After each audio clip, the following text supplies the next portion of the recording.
마태복음 16장 18절로 19절 두 절만 우리 합독해서 한번 읽도록 하겠습니다. 시작. 내가 이르노니 너는 베드로라. 내가 이 반석 위에 내 교회를 세우리니 음부의 권세가 이기지 못하리라. 내가 천국 열쇠를 내게 주리니 내가 땅에서 무엇이든지 매면 하늘에서도 매일 것이요 내가 땅에서 무엇이든지 풀면 하늘에서도 풀리리라 하시고 아멘. 오늘 설교 제목이 말씀 앞에서 다시 정의되는 교회입니다. 약간 좀 묵직한 제목을 잡아보게 되었습니다. 말씀 앞에서 다시 정의되는 교회이니까 좀 쉽게 풀어서 말하게 되면 교회의 기준에 대해서 좀 말하고 싶은 겁니다. 우리가 삶을 살아가게 될 때에 기준이 없다면, 다시 말하면 규칙이 없다면 이 공동체와 우리가 살아가는 모든 인생의 걸음들이 온전할 수 있을까? 온전할 수 없겠죠. 반드시 삶에 기준이 필요합니다. 신앙에도 기준이 필요하고요, 교회에도 기준이 필요합니다. 운동을 하더라도, 스포츠를 하더라도 그렇죠. 축구를 하게 되면 11명이 팀을 이루게 됩니다. 기준이 되는 것이고 규칙이 되는 겁니다. 배구도 마찬가지고, 배구를 따라서 배구에 해당되는 기준이 있고, 야구는 9명의 선수들이 포함을 해서 그렇게 기준을 잡고 운동하게 되는 겁니다. 그런데 그 운동 경기를 하게 될 때 그 기준을 무시하게 되면 축구가 될 수가 없고, 야구가 될 수 없겠죠. 배구가 될 수 없는 겁니다. 배구가 손으로 해야 되는데 발로만 한다, 그러면 아름다운 운동이 되지 않겠죠. 그러니까 기준이 중요하다 하는 겁니다. 기준이 무너지게 되면 모든 것이 흔들릴 수밖에 없다 하는 것이거든요. 성경을 우리가 처음에 구약 성경, 최초의 성경을, 창세기를 우리가 열게 되면 성경이 무엇으로 출발할까 하는데 바로 하나님의 기준으로 출발하는 장면이 창세기의 장면들입니다. 창세기 1장을 시작하게 될 때 1장 1절에 이렇게 시작하잖아요. 태초에 하나님이 뭘 창조해요? 천지를 창조하시니라. 자, 천지를 창조하시는데 기준을 두시는 겁니다. 그냥 아무렇게나 만들어내심이 아니라 기준을 두시는 거예요. 천지를 창조하실 때의 내력의 역사가 2절에 이렇게 표현하게 됩니다. 땅이 혼돈하고 흑암이 깊음 위에 있었다라고 말합니다. 땅이 혼돈했어요. 흑암 중에 있었단 말이에요. 이 말은 다시 말하게 되면 기준이 없었다 함이에요. 모든 세계가 혼돈이었고 혼란의 세계였고 흑암의 세계였다. 자, 그런데 3절에 보니까, 1장 3절에 보니까 하나님이 가라사대 뭘 창조하세요? 빛으로 출발하는데, 자, 하나님이 가라사대 시작. 빛이 있으라 하셔야죠. 하나님이 가라사대, 그렇죠. 네. 정의되지 못하는 혼돈의 세계 속에, 다시 말하게 되면 기준이 없는 세계 속에, 모든 무질서의 세계 속에 하나님이 질서의 세계, 기준의 세계를 풀어놓으시는 겁니다. 빛이 있으라라고 말씀하시는 거죠. 그리고 이후에 말이죠, 넷째 날을 보게 되면 더 놀라운 장면이 나오게 되는데요, 궁창을 만들었던 그 둘째 날의 그 궁창 하늘을 향해서 넷째 날에 가게 되면 그의 공간을 채워넣는 작업을 하시는데 기준을 넣어주시는 겁니다. 자, 궁창의 하늘에 뭘 만들어 놓으시죠? 해와 달과 별, 일월 성신을 집어넣어 주시는 겁니다. 만들어내시는 겁니다. 결국 일월 성신은 어떤 역할을 하는 것입니까? 궁창의 기준을 이뤄내는 겁니다. 시간의 기준, 때의 기준, 년의 기준을 만들어내시는 거예요. 그러니까 모든 세계의 창조의 세계는 무엇으로 이루어지고 있습니까? 기준의 세계를 만들어내시고 난 이후에 비로소 모든 만물들, 우리 인생들을 마지막 날에 창조해 내셨던 겁니다. 결국 기준이 무너지게 되면 모든 것이 무너진다라는 사실이에요. 창세기 3장에 넘어가게 되면 말이죠, 지으신 인생이 타락하게 되는데 그 타락의 모습이 뭔가를 가만히 들여다보게 되면 왜 그것을 타락이라고 말했을까? 기준이 무너진, 어떤 기준이요? 하나님이 세우신 기준이 무너진 그 세계를 타락이다 이렇게 말하게 되는 겁니다. 에덴의 동산을 창설하시고 그 지으신 인생을 에덴 동산에 두셨죠. 그리고 하나님이 이렇게 말씀하셨습니다. 동산의 모든 실과는 내가 임의로 해도 된다. 그런데 동산 중앙에 있는 실과는 먹지 마 하셨거든요. 이게 하나님의 기준이셨던 겁니다. 먹으면 정령 죽는다 하셨단 말이에요.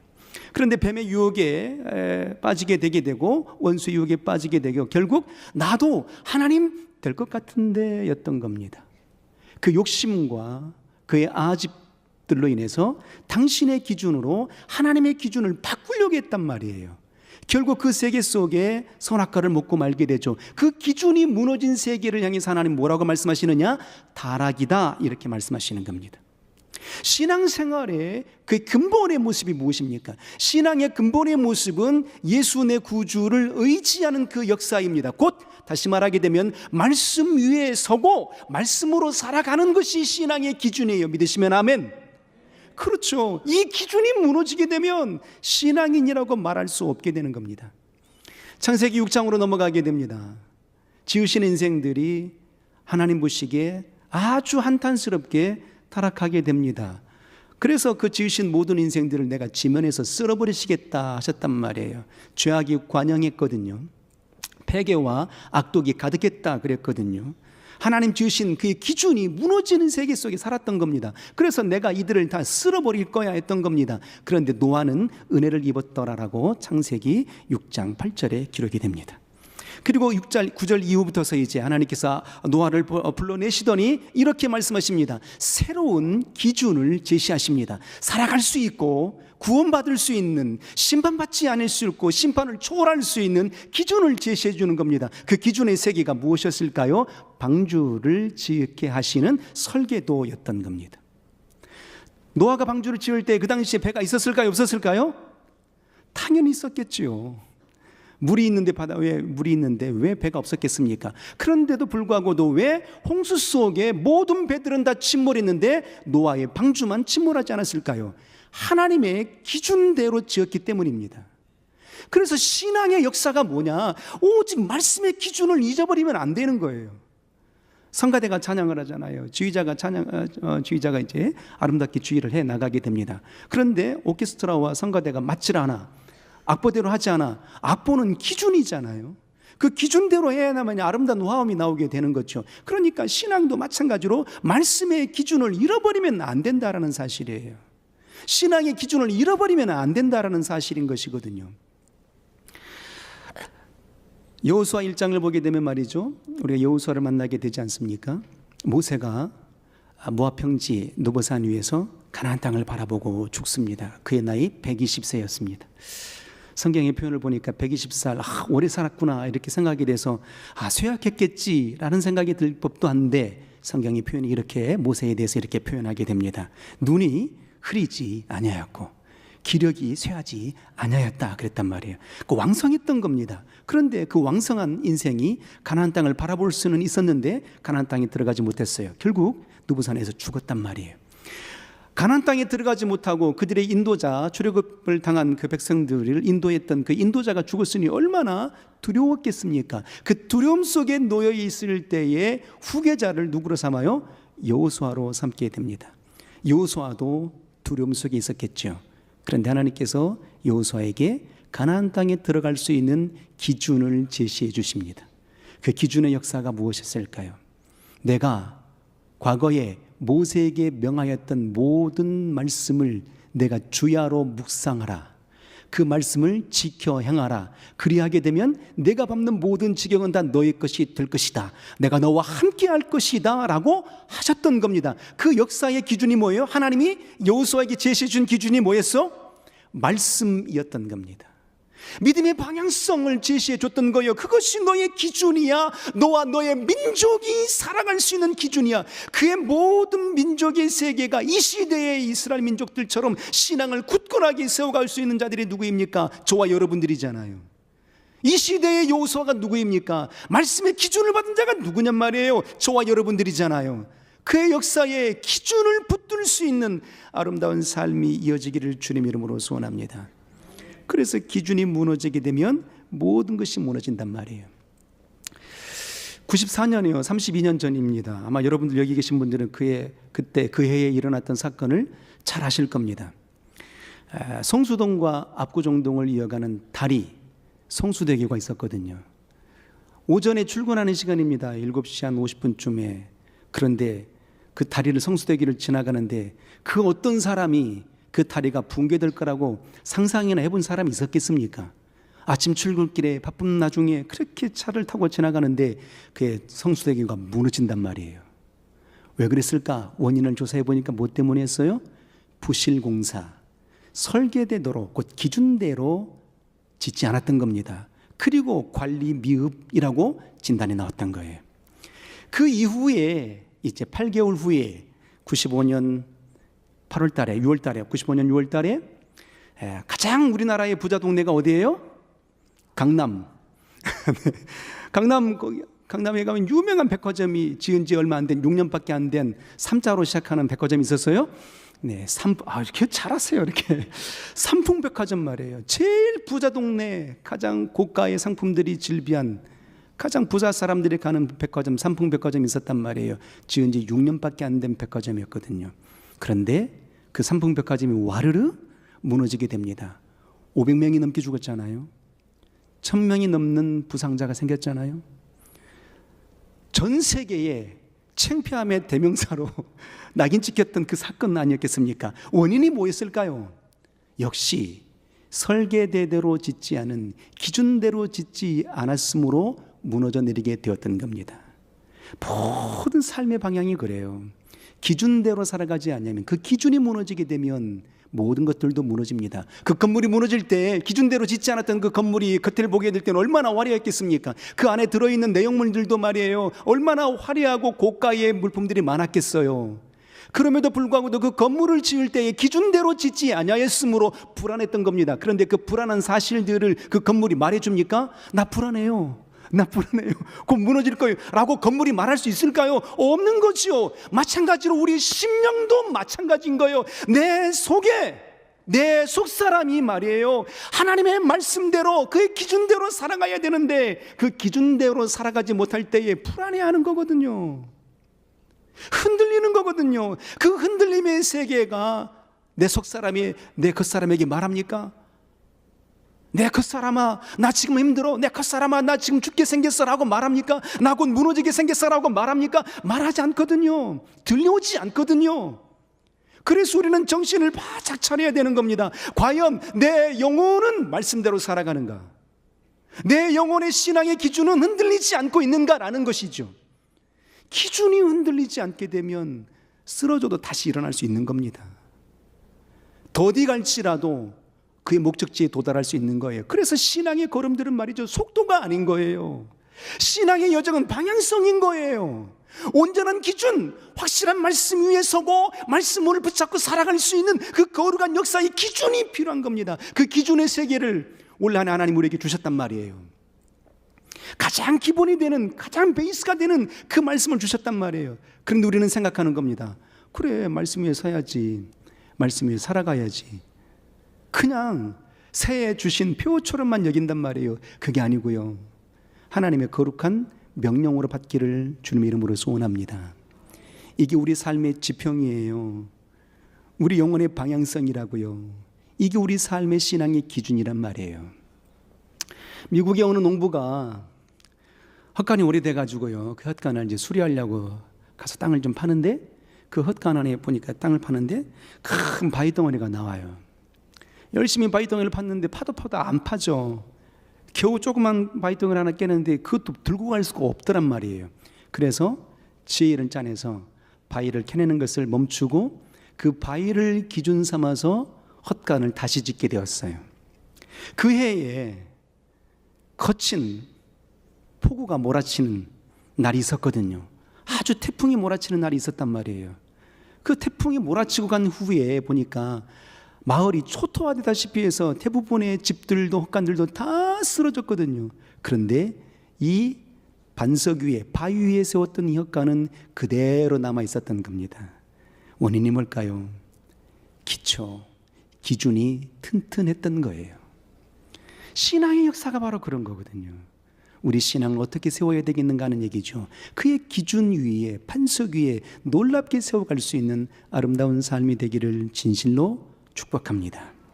오늘 본문 속에서 말이죠, 이제 예수께서 오늘 본문 마태복음 16장을 보게 되면 예수께서 3년 반 동안의 공생애 사역을 하시는데 이제 공생애의 끝자락입니다. 3년 반의 공생애의 끝자락에 이제 가이사랴 빌립보 지방을 지나가게 되었어요. 그때에 주님이 제자들에게 물어봅니다. 두 가지의 질문을 하죠. 얘들아, 사람들이 나를 무엇이라 칭하더냐? 라고 첫 번째 질문을 던지게 됩니다. 그랬더니 제자들이 들은 대로 대답을 하게 되죠. 네, 주님, 어떤 사람들은 침례 요한이라고 하고요, 어떤 사람은 엘리야라고도 하고요, 어떤 이하는 예레미야나 선지자 중에 한 사람이라고 합니다 라고 말한단 말이에요. 대단히 높여주는 거잖아요. 최고로 높여주는 거였죠. 그런데 주님은 그 대답에 흡족치 못했던 겁니다. 그래서 다시 제자들에게 두 번째 질문을 던지게 됩니다. 그러면 너희는 나를 무엇이라 여기느냐? 그때에 베드로가 유명한 대답을 합니다. 마태복음 16장 16절. 주는, 자, 한번 고백해 볼까요? 시작. 오늘 성가대 컨디션 아주 좋아요. 네, 아주, 네. 주는 그리스도시요 살아계신 하나님의 아들이십니다라고 고백하는 겁니다. 이 고백의 역사 속에 주님이 최초로 교회라는 단어를 쓰게 됩니다. 내 교회를 짓겠어 라고 말씀하시는 겁니다. 내 교회를 세우리니 라고 말씀하시는 겁니다. 그런데 그 교회를 어디에다 세우느냐가 중요한 겁니다. 아무렇게나 세웠느냐, 아무 땅에나 세웠느냐, 아무 터전에나 세웠느냐, 그렇지 않았어요. 고린도전서 3장에는 사도 바울은 이렇게 고백합니다. 이 닭 같은 터 외에 다른 터가 없나니 이 터는 예수 그리스도시라, 이렇게 말씀하셨거든요. 바로 우리의 믿음의 터전, 우리의 기준은 누구냐? 예수 그리스도요. 주신 말씀이 우리 신앙의 터전이 되어야 되는 것이고 우리 삶의 기준이 되어야 되는 거예요. 바로 예수께서도 제자들의 고백, 곧 베드로의 고백, 주는 그리스도시여 살아계신 하나님의 아들이십니다라는 그 고백 속에 어떻게 합니까? 교회의 정의를 세워내시는 겁니다. 교회의 기준을 확립해 내시는 겁니다. 어떤 교회였을까? 이 땅에 세우신 교회의 모습, 2000년 전에 세우신 그 교회의 모습이 어떤 기준의 세계였을까? 그때의 기준과 지금의 교회의 기준이 다른가? 기준이 다르다면 기준이 아닌 거죠. 2000년 전에 세우신 교회의 기준과 지금 이 시대에 살아가는 교회의 기준이 똑같단 말이에요. 그러면 그때의 신앙과 우리의 신앙이 다른가? 다를 수 없는 겁니다. 똑같은 기준이어야 되고 똑같이 예수 그리스도의 말씀 위에 서고 말씀 위에 살아가야만 되는 존재의 신앙이어야 된단 말이에요. 그 신앙이 우리 교회를 회복해내고 우리 무뎌진 심령이 살아나게 되는 것이고 주의 영광의 그늘 아래 거하게 되는 것이에요. 성령의 이끌림을 받게 되는 놀라운 역사의 증거가 그 기준을 토대로 삼고 나아가게 되는 거란 말이에요. 예수께서 말씀하셨단 말이죠. 주님이 내 교회를 세우겠다. 그러면 주님이 세우신 그 기준의 역사의 내력을 한번 봤으면 좋겠습니다. 우리는 이렇게 생각합니다. 그 기준이 베드로의 믿음을 반석 삼아서라고 말합니다. 맞습니다. 그런데 우리가 좀 더 깊이 들여다보면 이런 겁니다. 주님이 이렇게 말씀하셨죠. 주는 그리스도시요 살아계신 하나님의 아들이십니다라고 고백했던 베드로의 고백을 주님이 이렇게 말씀하십니다. 바요나 시몬아 잘하는도다. 이를 알게 한 것은 내 혈육이 아니고 누구라고 하셨습니까? 하늘에 계신 내 아버지시니라라고 말씀하시는 겁니다. 그러니까 베드로가 주는 그리스도시여 살아계신 하나님의 아들이십니다 고백은 베드로의 고백처럼 여겨졌지만 그 이면에는 누가 그렇게 감동을 주신 거예요? 누가 그 말씀을 주신 거예요? 내 아버지 하나님 아버지께서 베드로에게 불어넣으신 거예요. 그러니까 결국 주님이 세우신 반석 위에 세우신 그 반석, 교회의 기준은 뭐였습니까? 하나님의 말씀이었던 거예요. 하나님이 주신 말씀의 고백, 그 고백의 신앙이 주는 그리스도시여 살아계신 하나님의 아들이셨습니다라는 고백이었거든요. 그런데 우리는 이렇게만 생각하는 겁니다. 아, 베드로의 신앙의 고백 위에 교회가 섰군요. 이렇게만 생각하는 겁니다. 틀린 건 아니죠. 그런데 그 신앙의 고백, 베드로의 신앙의 고백이 어디서 왔느냐라는 거예요. 베드로의 기준이 아니었단 말이에요. 베드로의 생각이 아니었단 말이에요. 누가 주신 생각이고 누가 주신 말씀이었습니까? 하나님 아버지, 하늘에 계신 하나님 아버지께서 베드로에게 불어넣어 주신 말씀이었단 말이에요. 그러면 우리가 이 모습을 이 시대의 교회로 접목해 봤으면 좋겠습니다. 이 교회가 어떻게 세워진 겁니까? 주님 주신 말씀 위에 세워진 교회란 말이에요. 누가 교회입니까? 저와 여러분들의 교회잖아요.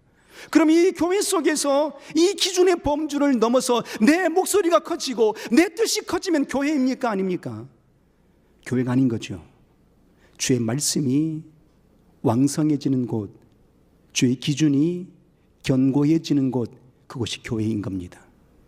그래서 여러분 살펴보십시오. 교회에서 누구의 목소리가 큰가? 교회에서 어떤 소리가 들려오는가를 보십시오. 주의 말씀이 들려온다면 그는 건강한 교회일 것입니다. 그런데 오히려 사람의 소리만 커, 사람만 높아져 보여, 그러면 부지런히 그 교회를 떠나십시오. 건강한 교회가 아닌 겁니다. 건강한 교회, 우리가 생각합니다. 큰 교회, 대형 교회면 건강한 교회입니까? 역사가 오래되면 건강한 교회입니까? 성도가 많으면 건강한 교회입니까? 그렇지 않아요. 하나님의 기준이 살아있는 그 교회가 건강한 교회인 겁니다. 그럼 한번 되돌아보십시오. 우리 개혁의 여정의 9년의 여정을 우리가 출발할 때 어떻게 출발했습니까?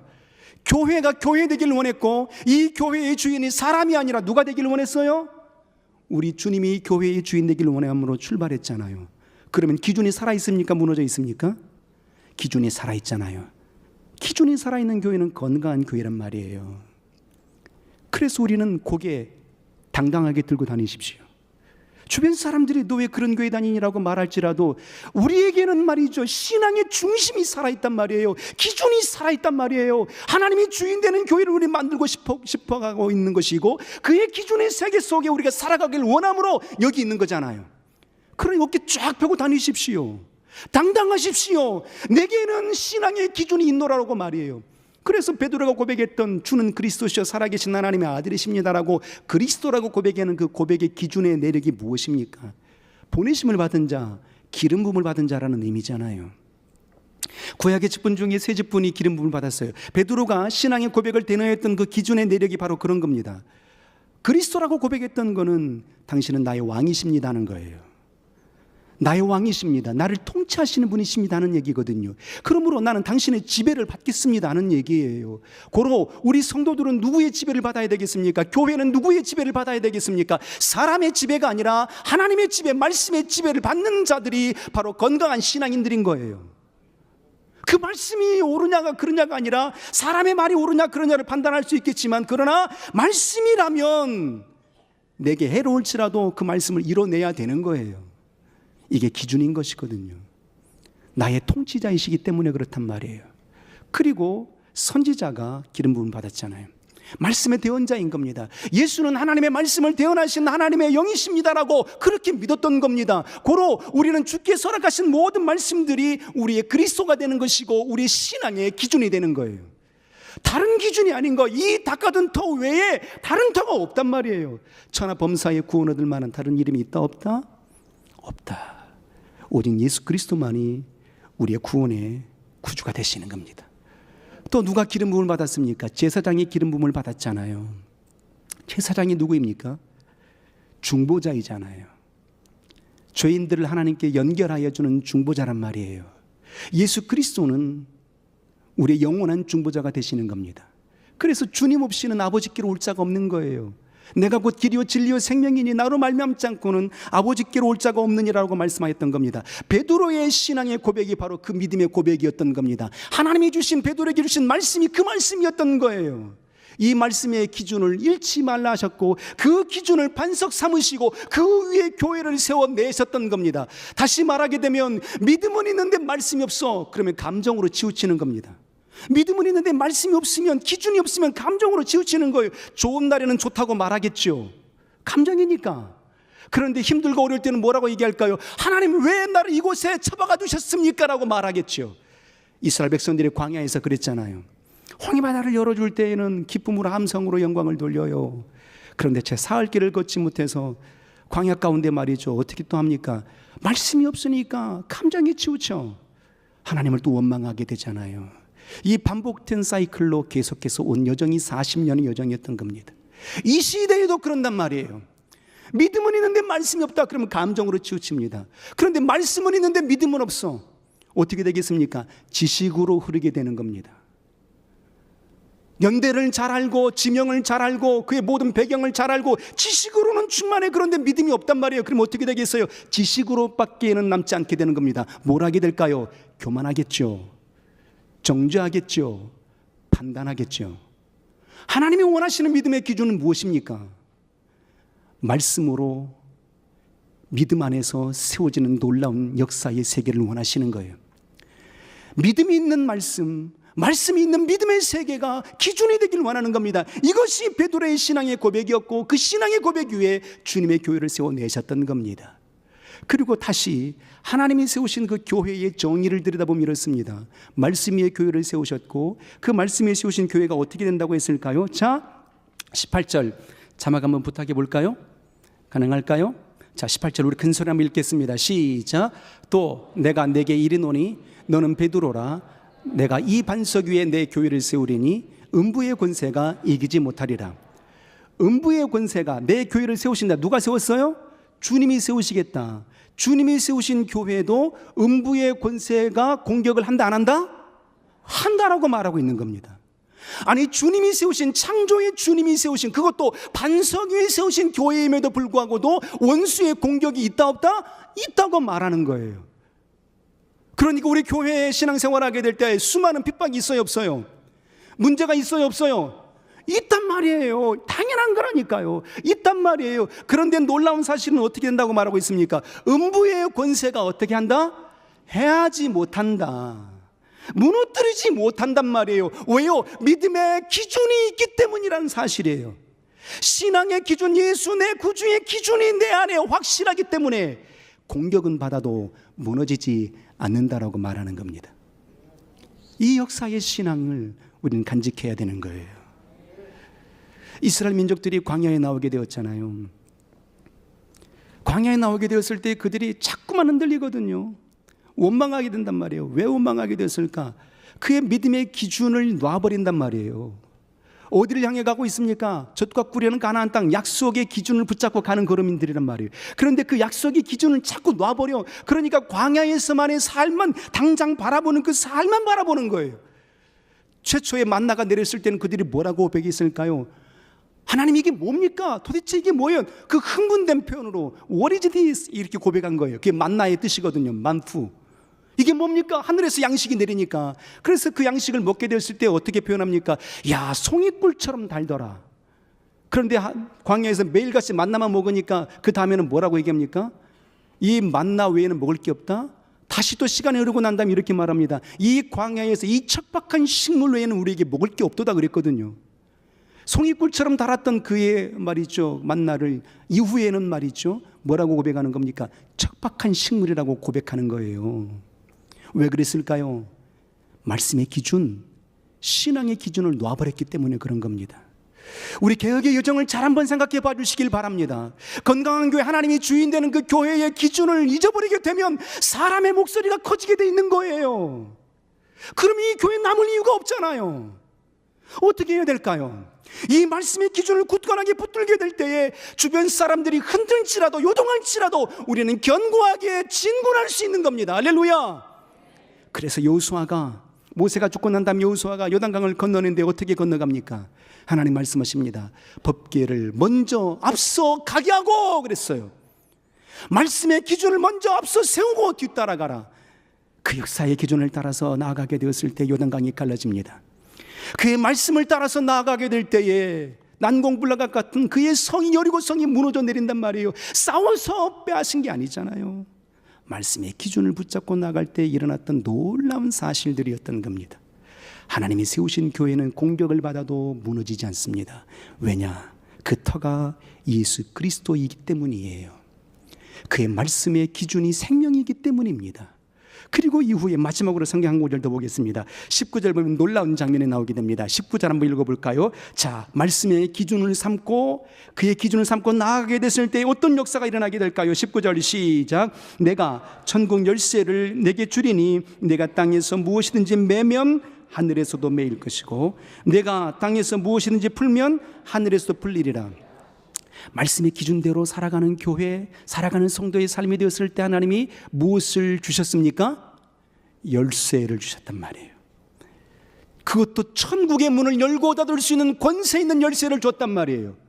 그럼 이 열쇠는, 열쇠의 의미는 무엇이겠습니까? 책임과 권리를 말하는 겁니다. 열고 닫을 수 있는 책임과 권리. 그러니까 우리는 열쇠를 받았으니까 어떻게 해야 되겠어요? 이 열쇠를 의미를 사명으로 바꿔놓으면 전혀 틀리지 않습니다. 우리는 무너진 자를 다시 세워야 되는 열쇠를 받은 자들입니다. 힘든 연약한 자들을 다시 이렇게 세워야 되는 열쇠를 받아가진 자들이에요. 믿으시면 아멘. 견고한 자들을 더욱더 견고하게 세워갈 수 있는 열쇠를 받아가진 자들이란 말이에요. 그래서 주님 말씀하시잖아요. 내가 이 땅에서 매면 하늘에서도 매인다. 내가 이 땅에서 풀면 하늘에서도 풀린다. 그러면 우리가 그렇게 기도할 때에 하늘이 마음껏 움직여지느냐? 그런 게 아니고요, 그의 기준을 삼아서 기도하게 되니 그 열쇠를 받았으니 하늘도 동의하신다는 얘기예요. 하나님도 동의하신다는 말이에요. 그러니까 결국은 어떻게 살아가야 되겠습니까? 이 말씀의 기준을 삼고 그 열쇠의 사명을 받았으니 매인 자를 풀어내시고 막힌 자를 열어내시고 무거운 멍해진 자들 함께 짐을 나눠줄 수 있는 역사의 사명을 우리가 짊어져야 되는 겁니다. 올 한 해도 힘든 여정들이 될 것입니다. 단언컨대 어려운 일들, 수많은 난관들이 우리 앞에 닥쳐올 것입니다. 그러나 중요한 것은 우리에게 열쇠를 주셨다는 사실이에요. 그의 사명의 열쇠를 받았다는 사실인 겁니다. 그러므로 말씀의 기준을 잃어버리지 말아 주십시오. 그 말씀 위에 교회를 든든하게 세워갈 수 있는 우리의 개혁의 아름다운 성도들이 되시기를 주님의 이름으로 축복합니다. 할렐루야.